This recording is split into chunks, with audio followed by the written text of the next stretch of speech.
નમસ્કાર મિત્રો, અમારા નવા વિડીયોમાં આપ સૌનું હાર્દિક સ્વાગત છે। મિત્રો, આજે આપણે વાત કરીશું શહેરના ધનાઢ્ય વિસ્તારમાં બે પરિવાર આજુબાજુમાં રહેતા હતા। બંને પરિવાર પૈસે ટકે સુખી હતા, પરંતુ એક પરિવારમાં સવારથી જ કજિયા કંકાસ શરૂ થઈ જતો અને બીજા પરિવારમાં બધા શાંતિથી અને હળીમળીને રહેતા હતા। એક દિવસ ઝઘડા કરવાવાળા પરિવારની સ્ત્રીએ તેના પતિને કહ્યું કે કોઈ દિવસ બાજુવાળાને ત્યાં જઈને જાણો કે તે શું કારણથી શાંતિ અને પ્રેમથી રહે છે અને આપણામાં શું કમી છે કે આપણે તેઓની જેમ રહી અને જીવન આનંદમય માની શકતા નથી। 2 દિવસ પછી રવિવાર હતો, ત્યારે બાજુવાળાને ત્યાં તેનો પતિ ગપ્પા મારવાના બહાને ત્યાં ગયો અને ઘરમાં બની રહેલી બધી ઘટનાનું નિરીક્ષણ કરી રહ્યો હતો। ત્યારે બાજુવાળાની પત્ની ઘરમાં પોતા કરી રહી હતી અને રસોડામાં કૂકરની સીટી વાગતા તે કૂકરને ગેસ પરથી ઉતારવા માટે ગયા અને ત્યાં જ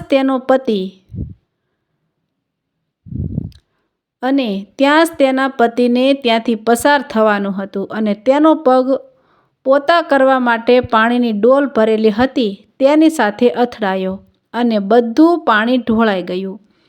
તેની પત્ની રસોડામાંથી બહાર આવતા તેને કહ્યું કે મારી જ ભૂલ હતી કે હું ડોલ બાજુમાં રાખ્યા વિના જ રસોડામાં ચાલી ગઈ અને તેના પતિએ કહ્યું કે ભૂલ તો મારી હતી કે આટલી મોટી ડોલ પડી હતી તેને બાજુમાંથી ચાલવાને બદલે હું ત્યાંથી જ ચાલ્યો અને પગ ભટકાતા ડોલ ઢોળાઈ ગઈ।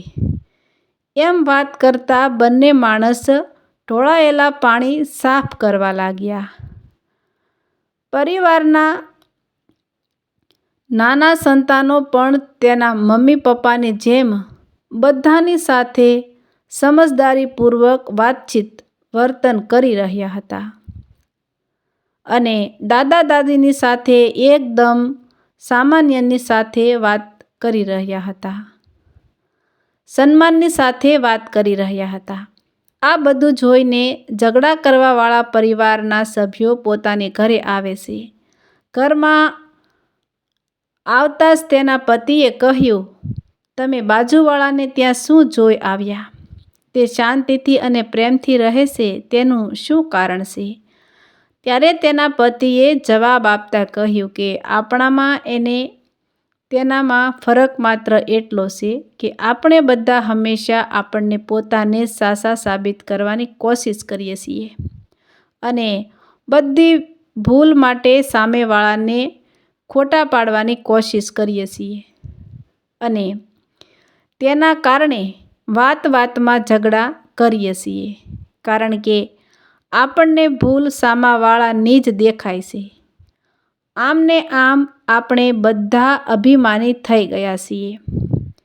પરિવારમાં સુખી અને શાંતિપૂર્વક સંબંધો રાખવા માટે ખાસ જરૂરી છે આપણું વ્યક્તિત્વ અભિમાનનો ત્યાગ કરીને આપણી જવાબદારીથી વર્તન કરવું, એકબીજા પર દોષ ઢોળી દેવાને બદલે આપણો દોષ હોય તે સુધારવો, નહીંતર કજિયા કંકાસ આપણા ઘરમાં રહેવાના જ છે અને સંબંધ લાગણી શૂન્ય થઈ જશે। પરિવારમાં એકની જીત એ બધાની જીત હોય છે અને આપણે પરિવારવાળાને હરાવવાની કોશિશ કરીએ તે બધાની હાર હોય છે। પરિવારને તોડવા માટે નહીં, પણ પરિવારને જોડવા માટે જીવન જીવવું જોઈએ। આટલી વાત સમજાઈ જાય તો આપણો પરિવાર પણ ખુશી અને પ્રેમપૂર્વક રહી શકે અને ધારી સફળતા મેળવી અને પ્રગતિ કરી શકે। માટે કાયમ પ્રસન્ન રહો, ખુશ રહો અને બધાને ખુશ કરો।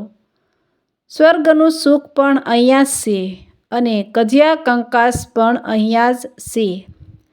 પસંદગી આપણી છે. આપણે શું પસંદ કરીએ છીએ?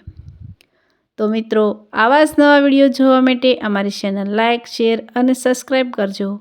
તો મિત્રો, મળશું એક નવા વિડીયો સાથે. ત્યાં સુધી આવજો.